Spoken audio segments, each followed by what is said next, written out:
ہر مکان کے اندر دو عیب ہے. جتنا خوبصورت مکان آپ بنا لیجئے، خدا کے واسطے اس کو دھیان سے سنیے گا، آپ کی ترقی کو کوئی روک نہیں سکے گا. دنیا کا سب سے بدترین پیسہ وہ ہے جو مکان میں لگتا ہے. مکان میں آپ زیادہ پیسہ مت لگائیے. گارا مٹی میں جو پیسہ چلا گیا وہ پانی میں چلا گیا. تجارت میں پیسہ لگاتے تو مال کو کھینچتا، پیسے کو کھینچتا. آپ نے مکان میں کمر توڑ پیسہ لگا دیا. دنیا کا سب سے بڑے بے وقوف انسان آپ ہیں. آپ کا پیسہ برباد ہو گیا.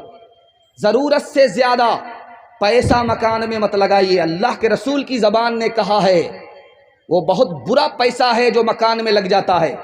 تجارت میں لگتا تو بہت اچھا پیسہ ہوتا، پیسے کو کھینچتا. ہر مکان کے اندر دو عیب ہے. پہلا عیب یہ ہے، چاہے آپ لال قلعہ بنا لیجئے، چاہے آپ تاج محل بنا لیجئے، ہر مکان کے اندر دو عیب ہے. پہلا عیب یہ ہے کہ جتنا پرانا ہوگا اتنا بدصورت ہوگا. دیکھیے پردادا نے مکان بنایا تھا، ایسا لگ رہا کہ مقبرہ بن رہا ہے. آدمی کھڑا ہو ہی نہیں سکتا، جھک کر کے جانا پڑتا ہے. پوتے نے ہٹا کر کے پھینک دیا، شیش محل بنا رہا. اس لیے اپنے لیے تو مکان بنائیے، پوتے کے لیے مت مکان بنائیے، چونکہ پوتا آپ کے مکان کو پسند نہیں کرے گا. وہ مکان خراب ہو جائے گا، بدصورت ہو جائے گا. دوسرا عیب دکھانے کے لیے جا رہا ہوں.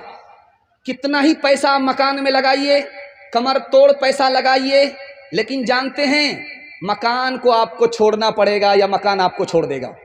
دوسرا عیب ہے. مکان بنانا ہے تو پہلے پیسہ وہاں بھیج دیجئے، مرنے میں آپ کو ڈر نہیں لگے گا. آدمی مکان 4 مقصد سے بناتا ہے. 3 مقصد تو غلط ہے، 1 مقصد صحیح ہے. 3 مقصد صحیح ہے، 1 مقصد غلط ہے. پہلا مقصد کیا ہے؟ مکان بنائیں گے سر چھپانے کی جگہ مل جائے گی، یہ مقصد صحیح ہے. مکان بنایا ہے سردی گرمی سے بچ جائیں گے، یہ مقصد بھی صحیح ہے. مکان بنایا ہے دل کو سکون ملے گا، دل سے تکلیف نکل جائے گی، یہ مقصد بھی صحیح ہے. مکان بنایا ہے کہ دوسرا تعریف کرے، مکان بنانے پر بھی گنہگار ہوگا. انشاءاللہ لون لے کر کے مکان بنائیں گے، پہلی فرصت میں ہاتھ اٹھا دیجئے انشاءاللہ. اللہ کا ریکارڈ آپ کو سنانے کے لیے جا رہا ہوں، آپ یقین نہیں کریں گے. 99 آدمی کے قتل کرنے والے کو بھی اللہ نے معاف کر دیا. ہر روز ہر رات لڑکی سے زنا کرتا تھا، اللہ نے اسے بھی معاف کر دیا. موت سے ٹھیک 1 رات پہلے اللہ نے اسے بھی معاف کر دیا. بچی پیدا ہوتی تھی، اس کو زندہ زمین میں گاڑ دیا کرتا تھا، اللہ نے اس پر احسان فرمایا، اسلام کی دولت سے مالا مال فرمایا. دنیا کا کتنا ہی بڑا گناہ کیجئے، اللہ آپ پر 4 مہربانی جاری رکھے گا. پہلی مہربانی، آپ گناہ کرتے رہیں گے وہ آپ کے اوپر پردہ ڈالتا رہے گا. آپ گناہ کرتے رہیں گے وہ آپ کو پکڑے گا نہیں. آپ کی روزی کو جاری رکھے گا، چھینے گا نہیں. آپ کی صحت کو باقی رکھے گا، مٹائے گا نہیں. کتنا بڑا مہربان. اور سن کر کے آپ کو حیرت ہوگی، یہ پیسہ آ رہا تھا، شاعر شعر پڑھ رہا تھا، پیسہ آ رہا تھا. یہ پیسہ آپ اگر دوسرے سے مانگیں گے تو آپ کو ڈر لگے گا. جانتے کیا ڈر لگے گا؟ یار تھوڑا مانگیں گے دے گا، زیادہ مانگیں گے دے گا کہ نہیں دے گا. لیکن اللہ سے زیادہ مانگ لیجئے، تھوڑا مانگ لیجئے، کہ ڈرنے کی کوئی بات ہی نہیں. آپ جب کسی سے مانگیں گے تو آپ کو یہ ڈر رہے گا، یار 1 بار مانگیں گے تو دے گا، بار بار مانگیں گے نہیں دے گا. اللہ سے بار بار مانگیے، کوئی فرق نہیں پڑتا، وہ اور خوش ہوگا. تیسری بات دیکھیے، آپ دوسرے سے مانگیے، وہ آپ کا چہرہ دیکھے گا، اپنا آدمی ہے یا پرایا. اگر آپ کو پہچانتا ہے تو دے گا، نہیں پہچانتا ہے نہیں دے گا. اللہ سے مانگ کر کے آپ دیکھیے، کوئی فرق نہیں پڑتا، وہ اپنے کو بھی دیتا ہے، پرائے کو بھی نوازتا ہے. تھوڑی سی شان میں آپ نے بے ادبی کر لی، مانگنے کے لیے جس کے در پر آئے تھے وہ آپ کا دیا ہوا واپس لے لے گا. لیکن اللہ سے مانگیے، ان کی شان میں 1000 نافرمانی کیجئے، وہ دیا ہوا واپس نہیں لیتا ہے. اتنا بڑا مہربان ہے. حضرت عمر کی عدالت میں ایک چور کے لیے اعلان ہوا، اس کے ہاتھ کاٹ ڈالو تاکہ دوسرے کے مال کی حفاظت ہو، دوسرے کو نصیحت ہو. تو وہ گڑ گڑانے لگا، ہاتھ جوڑنے لگا کہ میری پہلی غلطی ہے، معاف کر دو. حضرت عمر نے کہا ایسا ہو ہی نہیں سکتا، پہلی غلطی پر خدا پکڑتا نہیں ہے، پردہ ڈالتا ہے، دوسری غلطی پر خدا پردہ ڈالتا ہے، پکڑتا نہیں ہے، تیسری غلطی پر خدا پردہ ڈالتا ہے، پکڑتا نہیں ہے، جب بندہ باز نہیں آتا تب پکڑا جاتا ہے۔ تحقیق ہوئی تو 100 مرتبہ کا چور نکلا۔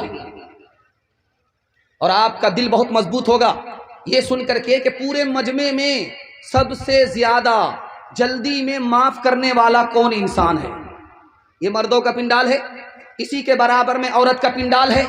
میں آپ سے ایک سوال کروں کہ اس میں معاف کرنے والا کون بندہ بیٹھا ہے؟ اس پنڈال میں معاف کرنے والی کون ہے؟ تو اس کا جواب ایک ہی لائن میں ہے، سب سے زیادہ جلدی میں اس پنڈال میں اگر کوئی معاف کرنے والا ہے تو بیٹے کا باپ ہے۔ بیٹے کی غلطی کو سب سے جلدی میں معاف کرتا ہے، اور اس پنڈال میں ماں ہے، اپنے بیٹے کے قصور کو جلدی میں معاف کرتی ہے۔ جانتے ہیں ماں بیٹے سے ناراض ہے، بات نہیں کر رہی ہے، لیکن جب عین کھانے کا وقت آتا ہے تو ماں بیٹی سے کہتی ہے بیٹی دیکھو تمہارے بھائی نے کھانا کھایا کہ نہیں کھایا۔ کیا کلیجہ ہے، ناراض تو ہے لیکن دل سے ناراض نہیں ہے۔ اب بیٹا دوڑا دوڑا آیا، ماں کے پیر پکڑا، منہ کھول کر کے معافی مانگی، ماں نے معاف کر دیا۔ اور جانتے ہیں ماں سے بھی زیادہ جلدی میں کون معاف کرتا ہے؟ خدا معاف کرتا ہے۔ ماں کے پیر پکڑنے پڑتے ہیں، منہ کھولنے پڑتے ہیں، لیکن خدا کے آگے پیر پکڑنے کی بھی ضرورت نہیں، منہ کھول کر کے معافی مانگنے کی بھی ضرورت نہیں، دل کا ارادہ ہو گیا خدا معاف کر دیتا ہے۔ ایک آدمی دارو کی بوتل لے کر کے سامنے سے گزر رہا تھا، حضرت عمر ادھر سے آ رہے تھے، کمر میں کوڑا تھا۔ اس جوان نے دیکھا کہ حضرت عمر نے اگر دیکھ لیا کہ دارو کی بوتل لے کر کے جا رہا ہوں، اتنے کوڑے پڑیں گے کہ جنازہ اٹھ جائے گا۔ دل میں کہتا ہے کہ میرے پروردگار آج عزت آبرو تو ہی بچا سکتا ہے۔ عمر سامنے ہے، کمر میں کوڑا ہے، پتہ چل گیا تو اتنے کوڑے پڑیں گے کہ آج جنازہ اٹھ جائے گا۔ حضرت عمر جلدی قدموں سے آئے اور اس جوان سے پوچھا کہ بیٹا بتاؤ تمہارے بغل میں کیا چھپا ہوا ہے؟ کہا حضور کچھ نہیں ہے، شربت ہے۔ اچھا شربت ہے، ابھی پتہ چل جائے گا۔ حضرت عمر نے ہاتھ میں لیا، ڈھکن کھولا، دیکھا تو واقعی شربت تھا۔ کیوں؟ جوان کی توبہ قبول ہو چکی تھی، اللہ نے شراب کو شربت بنا دیا۔ گناہوں پہ ہوں شرمندہ الہی در گزر کر دے، بڑا مجرم ہوں میں تیرا الہی در گزر کر دے، خطا کوئی نہیں چھوڑی، کوئی سیاہ نہیں چھوڑا، خطا کوئی نہیں چھوڑی، کوئی سیاہ نہیں چھوڑا، بس اب کرتا ہوں میں توبہ الہی در گزر کر دے، بڑا مجرم ہوں میں تیرا الہی در گزر کر دے، کھلونا ہاتھ کا اپنے بنا رکھا ہے شیطان نے، بنا رکھا ہے شیطان نے، بنا لے اپنا تو بندہ الہی در گزر کر دے، بڑا مجرم ہوں میں تیرا الہی در گزر کر دے۔ انشاءاللہ جیتے جی بیٹے پر، مصیبت میں موت کے بعد خدا پر بھروسہ کریں گے، ہاتھ اٹھائیے انشاءاللہ۔ یہ دیکھیے اب انصاف سے بتائیے ان لوگوں کے ساتھ کیا کیا جائے؟ یہ کنیا کے بھی ماموں ہیں، دلہا کے بھی ماموں، یہ 2020 کا میچ دیکھ رہے ہیں، 50 ادھر ہیں 50 ادھر ہیں۔ دھیان سے سنیے گا، آپ جس حال میں بھی سن رہے ہیں آپ میرا دل خوش کر رہے ہیں، دایاں بایاں آپ کا امتحان ہوتا رہے گا، اس سے کوئی فرق پڑنے والا نہیں ہے۔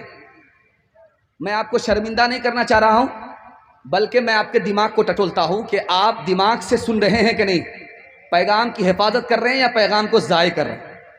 آپ جس حال میں بھی سننے بہت اچھا سننے، میں آپ کی جگہ بیٹھتا، اچانک میں مجھ سے سوال ہوتا میں بھی پھنس جاتا، گھبرانے کی کوئی بات نہیں، آپ جس طرح بھی سننے بہت اچھا سن رہے ہیں۔ اللہ اس محبت کو سلامت رکھے، آپ کے گھر میں جتنی بھی پریشانی ہو، میری دعا ہے اللہ آپ کی پریشانی کو اس جلسے کی برکت سے دور فرمائے۔